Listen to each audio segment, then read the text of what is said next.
अस्सलामु अलैकुम रहमतुल्लाहि व बरकातुहू। दोस्तों कैसे हो?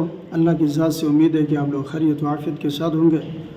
दोस्तों रमज़ान जैसे मुक़द्दस तरीन महीना आने वाला है और इस महीने में हम ईमान वाले रोज़े भी रखेंगे, तरावियाँ पढ़ेंगे, ज़िक्र व अज़कार करेंगे। अल्लाह के रसूल सल्लल्लाहु अलैहि वसल्लम ने इरशाद फरमाया, जो शख्स रमज़ान में एक फ़र्ज़ पढ़ेगा गैर रमज़ान में 70 फ़र्ज़ के बराबर उनको सवाब मिलेगा। रमज़ान में एक नफल का सवाब गैर रमज़ान में फ़र्ज़ के बराबर हो जाता है। बहरहाल दोस्तों, कुछ लोग ऐसे भी हैं जो रमज़ान और उसके रोज़े के बारे में जानना चाहते हैं, दुनियावी फ़वाइद और उखरवी फ़वाइद के बारे में, लेकिन उन्हें ना तो उर्दू आती है और ना ही इंग्लिश से ज़्यादा वाक़फ़ियत है। हिंदी ज़ुबान में काफ़ी वाक़फ़ियत है। ऐसे लोगों के लिए वीडियो है कि भक्ति में लीन होकर मनुष्य उसके प्रति अपने समर्पण को व्यक्त करने के लिए सदैव से तप और उपवास करता आ रहा है। यही कारण है कि समस्त धर्मों में भक्ति का ये रूप पाया जाता है कि मनुष्य कुछ समय के लिए खान पान से स्वयं को अलग करके अपने आप को उसकी उपासना में लीन कर देता है। ईसाई हो या यहूदी, हिंदू हो या पारसी, समस्त धर्मों में यह प्रथा पाई जाती है। ईश्वर ने जब इस्लाम को समस्त मानव जाति के लिए मार्गदर्शन बनाकर अपने अंतिम ईश्वरदूत हज़रत मोहम्मद सल्लल्लाहु अलैहि वसल्लम के माध्यम से कुरान के रूप में भेजा, तो उसने मुसलमानों को इस सत्य से अवगत कराया कि तुमसे पूर्व के लोगों पर भी रोज़े अनिवार्य किए गए थे। जैसा कि कुरान में आया है, ए लोगों जो ईमान लाए हो, तुम्हारे लिए रोज़े अनिवार्य कर दिए गए, जिस तरह तुमसे पहले नबियों के अनुयायियों के लिए अनिवार्य किए गए थे। इससे उम्मीद है कि तुम में ईश्वर परायणता पैदा होगी। रोज़ों के अनिवार्य किए जाने का उद्देश्य ईश परायणता यानी तकवा की प्रवृत्ति को पैदा करना है। तकवा से तात्पर्य है बुराइयों से बचना। जो लोग एक ईश्वरवाद को स्वीकार कर स्वयं को उसी एक शक्तिशाली ईश्वर के समक्ष समर्पित करना चाहते हैं, उनसे आशा की जाती है कि वे स्वयं भी बुराइयों से बचें और समाज में फैली हुई बुराइयों को मिटाने का भरसक प्रयत्न करें, चाहे समाज उसका कितना ही विरोध करे। लोगों के विचार एवं व्यवहार में ये परिवर्तन इतना सरल न था, अतः ईश्वर ने ये आवश्यक समझा कि लोगों के अंदर इस प्रवृत्ति को उत्पन्न करने के लिए उन्हें प्रतिवर्ष पूरे 1 माह का प्रशिक्षण दिया जाए। उसने अपने सर्वव्यापी ज्ञान के आधार पर प्रशिक्षण के लिए उस माह को चुना जिसमें कुरान का अवतरण हुआ था, और वो था रमज़ान का महीना। जैसा कि कुरान में आया है, रमज़ान वो महीना है जिसमें कुरान उतारा गया, जो इंसानों के लिए सर्वथा मार्गदर्शन है और ऐसी स्पष्ट शिक्षाओं पर आधारित है जो सीधा मार्ग दिखाने वाली और सत्य और असत्य का अंतर खोल कर रख देने वाली हैं। अतः अब से जो व्यक्ति इस महीने को पाए, उसके लिए अनिवार्य है कि इस पूरे महीने के रोज़े रखे। इस पवित्र महीने के लिए ईश्वर ने 1 माह का ऐसा कार्यक्रम गठित कर दिया है जिसके पूरा करने में एक व्यक्ति को काफ़ी प्रयत्न करना पड़ता है। नंबर 1, पूरे महीने प्रतिदिन प्रातः सूर्योदय से पहले उठना और कुछ भोजन ग्रहण करना। नंबर 2, प्रतिदिन सूर्योदय से सूर्यास्त तक खान पान और अपनी समस्त इंद्रियों को अपने वश में रखना। इस अवधि में जल, फल, अन्न एवं हर प्रकार के खाने पीने की वस्तुओं का प्रयोग तथा यौन क्रिया करना मना है।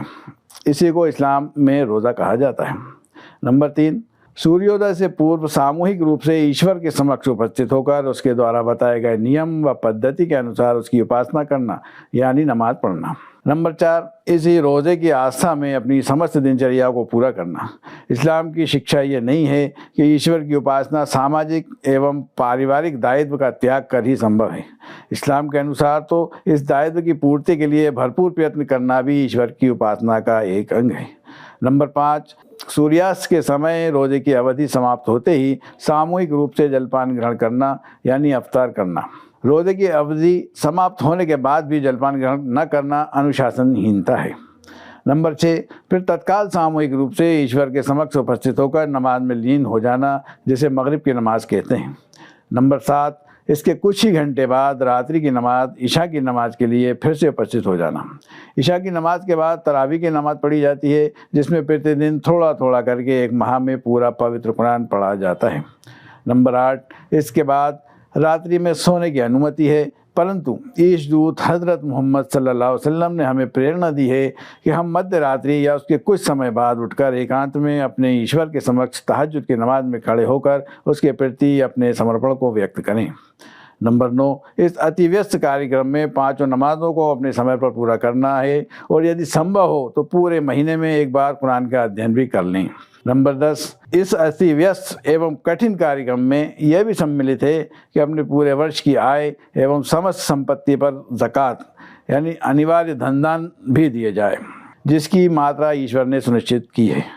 रमज़ान के इस महीने में ईश्वर हमसे ये भी अपेक्षा करता है कि हम पूरा समय उसके बनाए हुए नियमों का पालन करेंगे और उसकी अवहेलना यानी अनादर से बचने का भरसक प्रयत्न करेंगे।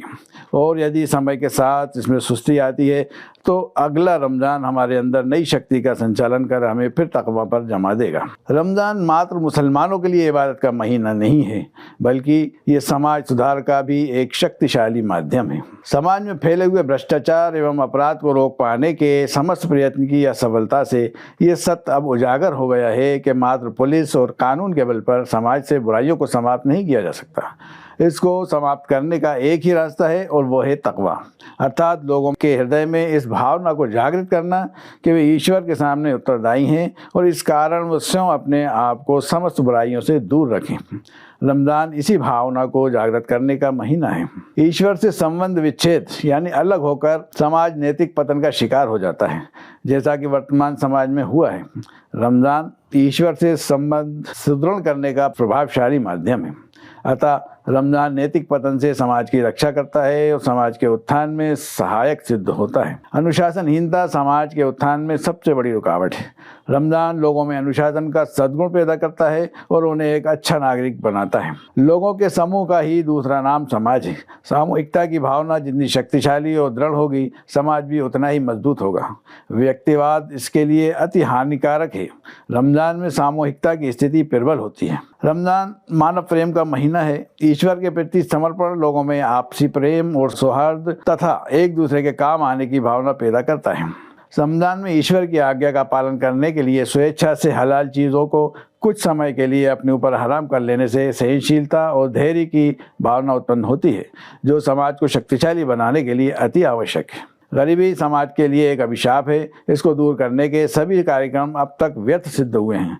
ज़कात गरीबी उन्मूलन का एक प्रभावकारी रास्ता एवं विकल्प है। ये एक ईश्वरीय व्यवस्था है जिसमें धनाढ्य वर्ग स्वेच्छा से अपनी आय का एक अंश गरीबों को दे देता है और उसके बदले में उससे किसी भी प्रकार के लाभ की आशा तक नहीं रखता। इस ईश्वरीय व्यवस्था को अगर सामूहिकता के साथ सुनियोजित ढंग से लागू किया जाए तो इसमें इतनी शक्ति है कि यह समाज से गरीबी को पूर्ण रूप से समाप्त कर दे। इतिहास साक्षी है कि ऐसा पहले हो चुका है। रमज़ान वो महीना है जिसमें कुरान का अवतरण आरंभ हुआ, जिसे ईश्वर ने समस्त मानव जाति के मार्गदर्शन के लिए भेजा और जिसके बारे में ईश्वर ने यह भी बता दिया कि कुरान संसार की समस्त चीज़ों से अधिक महत्वपूर्ण है। जैसा कि कुरान में आया है, ए नबी सल्लल्लाहु अलैहि वसल्लम, कहो कि यह अल्लाह का अनुग्रह और उसकी दया है कि ये चीज़ उसने भेजी। इस पर तो लोगों को खुशी मनानी चाहिए और ये उन सब चीज़ों से उत्तम है जिन्हें लोग समेट रहे हैं। अर्थात एक प्रकार से रमज़ान कुरान के अवतरण का वार्षिकोत्सव भी है, जिससे प्रतिवर्ष कुरान से हमारे व्यवहारिक संबंध का नव जागरण होता रहता है और ईश्वरीय मार्गदर्शन से हमारा संबंध टूटने नहीं पाता। ईद का त्यौहार वास्तव में कुरान के अवतरण की खुशी मनाने का त्यौहार है, जो रमज़ान समाप्त होने के अगले ही दिन मनाया जाता है। रमज़ान इस भावना को भी नया जीवन देता है कि कुरान मात्र मुसलमानों की धार्मिक पुस्तक नहीं है, बल्कि ये तो समस्त मानव जाति के लिए है और ये तो पूरे संसार को प्रकाशमय करने आई है और वे मुसलमानों का कर्तव्य है कि वे इस ईश्वरीय संदेश को विश्व के कोने कोने तक पहुंचाएं, अन्यथा उन्हें ईश्वर के सामने कठोर दंड भुगतना पड़ेगा। इन्हीं चंद बातों के साथ आने वाला रमज़ान आप सबके लिए मुबारक हो। आप सबको इसकी शुभकामनाएं। धन्यवाद।